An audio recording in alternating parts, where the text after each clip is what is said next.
जंहिं शख्स रखिया रोज़ा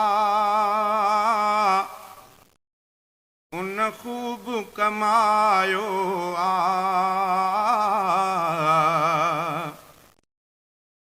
जंहिं कोन रखिया रोज़ा तंहिं वक़्तु विञायो आ। जंहिं कोन रखिया रोज़ा तंहिं वक़्तु विञायो आ। जंहिं शख्स रखिया रोज़ा उन खूब कमायो आ। जंहिं कोन रखिया रोज़ा तंहिं वक़्तु विञायो आ। जंहिं कोन रखिया रोज़ा तंहिं वक़्तु विञायो आ। इकराम ख़ुसूसीअ सां रब उनखे नवाज़ींदो।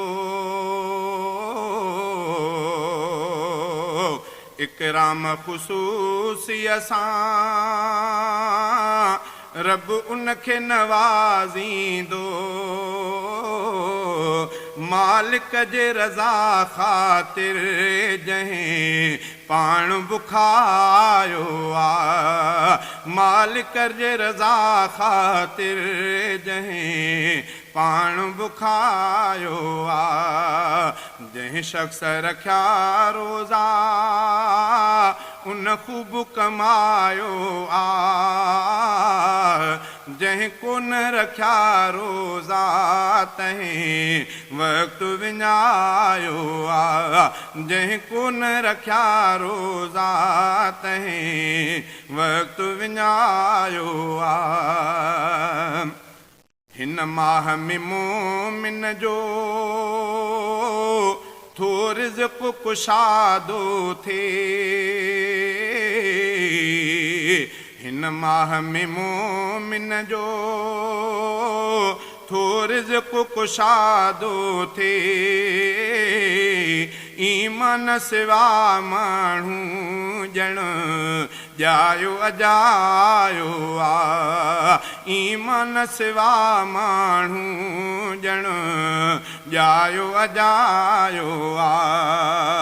जंहिं शख्स रखिया रोज़ा उन खूब कमायो आ। जंहिं कोन रखिया रोज़ा तंहिं वक़्तु विञायो आ। जंहिं कोन रखिया रोज़ा तंहिं वक़्तु विञायो आ।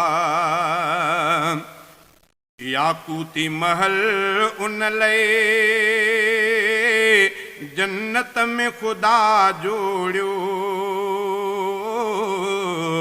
याकूती महल उन लए जन्नत में खुदा जोड़ियो। रमज़ान सगोरे सां जंहिं नींहुं निभायो आ। रमज़ान सगोरे सां जंहिं नींहुं निभायो आ। जंहिं शख्स रखिया रोज़ा उन खूब कमायो आ। जंहिं कोन रखिया रोज़ा तंहिं वक़्तु विञायो आ। जंहिं कोन रखिया रोज़ा तंहिं वक़्तु विञायो आ। बख़्शिश जी दुआ कनि था उन लाइ फ़रिश्ता भी। बख़्शिश जी दुआ कनि था उन लाइ फ़रिश्ता भी।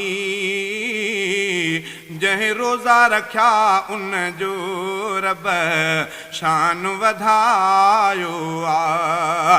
जंहिं रोज़ा रखिया उन जो रब शान वधायो आ। जंहिं शख्स रखिया रोज़ा उन खूब कमायो आ।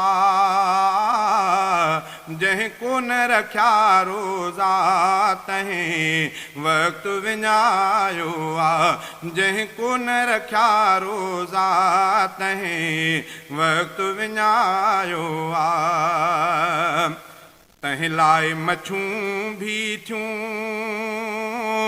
मौला खां घुरनि माफ़ी तंहिं लाइ मछूं भी थियूं मौला खां घुरनि माफ़ी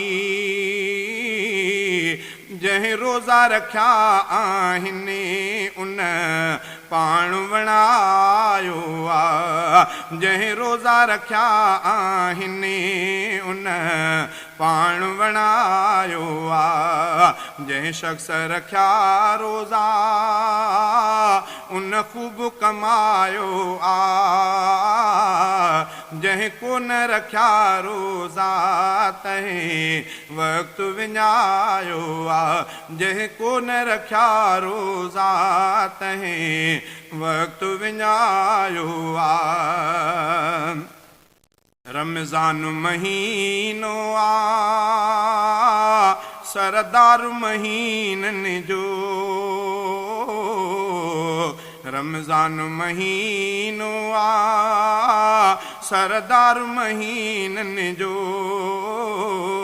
इहो ज़िक्र हदीसुनि में क़ुरान में आयो आहे इहो ज़िक्र हदीसुनि में क़ुरान में आयो आहे जंहिं शख़्स रखिया रोज़ा उन ख़ूब कमायो आहे जंहिं को न रखिया रोज़ा तंहिं वक़्तु विञायो आहे जंहिं को न रखिया रोज़ा तंहिं वक़्तु विञायो आहे अल्लाह जा लख थोरा ॻाए थो रफ़ीक़ अहमद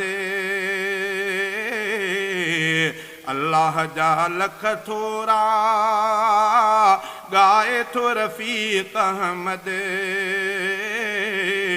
शैतान खे रोज़नि में रब क़ैदी बणायो आहे शैतान खे रोज़नि में रब क़ैदी बणायो आहे जंहिं शख़्स रखिया रोज़ा उन ख़ूब कमायो आहे जंहिं को न रखिया रोज़ा तंहिं वक़्तु विञायो आहे जंहिं को न रखिया रोज़ा तंहिं वक़्तु विञायो